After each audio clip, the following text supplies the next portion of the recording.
You ever get that gut feeling that someone's been in your space even before you see the signs? I had just come back from work. It was one of those long, exhausting Mondays where your body is on autopilot and your brain's still stuck on the meeting from 2 p.m. I live alone in a one-bedroom apartment on the 3rd floor, and nothing fancy, but safe, usually quiet. When I reached my door, I immediately noticed it was open. Just a crack, not wide.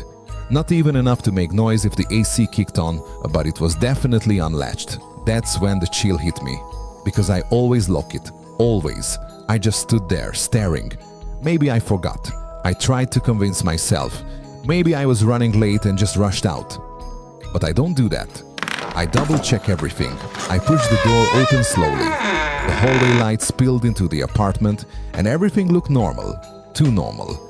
But when I stepped inside, I started noticing things. The cereal box on the counter was turned sideways. My living room blinds were half open. I always leave them fully closed, and the remote was on the floor. Then something I couldn't ignore. The fridge. One of my sodas was gone. And worse, the milk was sitting on the counter. Warm. I hadn't used it in days. I checked every room. Nothing missing. No signs of forced entry. Until I got to the bedroom. The closet door was cracked open. From the inside. I didn't even think. I ran into the hallway, slammed the apartment door shut behind me, and called 911 from the stairwell. When the cops arrived, they went through everything. Nothing. They said maybe I forgot to close it. Maybe it was a squatter who ran when they heard me. But here's the part that keeps me up at night. Later that week, I found my toothbrush wet. Right after I got home from work, and then another day, my bed was made differently than I remembered. So I set up a hidden camera, just in case. After 2 days, I reviewed the footage. There was a frame, just one, where a figure peeked out from inside my bedroom closet, looking directly into the camera. Then the footage cut out.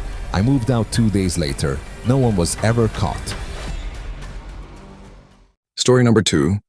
Stayed late at a medical clinic, you'll know it already feels creepy, even without the horror. I was a dental intern during my senior year of college. The place was a small, privately owned clinic in a quiet suburban strip. Nothing flashy. 3 chairs, 2 operating rooms, and a tiny waiting area. My job was to clean up and sterilize equipment after hours. Most nights I was the last one there, and I never minded. The extra hours meant extra pay. That night, it was a little past 10:30. Everyone else had left by 9. The front doors were locked. The alarm system was set. I had my AirPods in, playing lo-fi music while I cleaned tray after tray. I was almost done when I felt the bass drop out of my music. My right AirPod went dead. Right then I heard it, that high-pitched mechanical whine, the drill, coming from operating room 1. I paused the music, listened. It wasn't my imagination. I walked toward the frosted glass window on the OR1 door. Light was shining from the inside. I leaned close. There were shadows moving behind the glass, one sitting in the dental chair, one standing over them. But the clinic was locked. I was alone. I had been alone. I whispered, "Doctor, Ames?" No answer. I grabbed the key and unlocked the door. The drill whirring stopped. I opened it. Nothing. Empty. Chair tilted back, equipment tray neatly set. But I swear the chair was still warm. I stepped in further, looked around. That's when I saw the mirror behind the chair. My reflection wasn't alone. There was someone standing behind me, but when I turned, nothing. I ran, full sprint. Out the hallway, tried the front door, still locked. I fumbled with the keys, heart racing. Then I heard footsteps behind me, fast. I dropped the keys. Suddenly, the phone at the front desk rang. I picked it up, static. Then a voice. "We're not finished with the procedure." I threw the phone and got the door open, ran straight to my car, and didn't look back. The next day, I told the owner. He didn't believe me until we checked the building logs. The alarm system showed no entry. But at exactly 10:42 p.m., the drill in room 1 activated. Nobody's been able to explain it. Story number 3. You don't expect a mall to feel haunted. But when you're the only one in there, it changes. I've worked night shifts at West Grove Mall for a little over a year now. Most stores closed down after COVID, and it became sort of a dead zone. Only a few shops remain. During night shift, none. Every night I patrol 4 levels: basement, food court, top floor, and service hallways. Cameras cover most areas, but the older sections, not so much. One night last fall, it was about 1 a.m. I was walking through level 2 when I saw something strange. Store 19, urban chic, had its lights on. It had been vacant for 6 months. Gate rolled down, but lights on inside. I walked closer.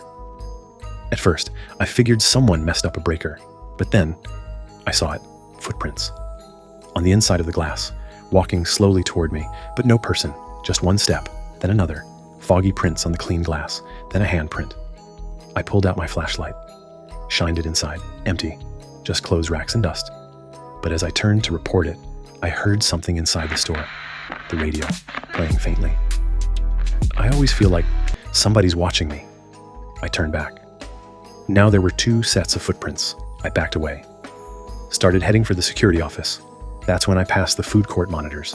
Camera 14, store 19, glitched. Camera 15, flickered. Then one frame showed someone standing at the gate, staring out. But when I rewound it, frame gone. I radioed my supervisor, no answer.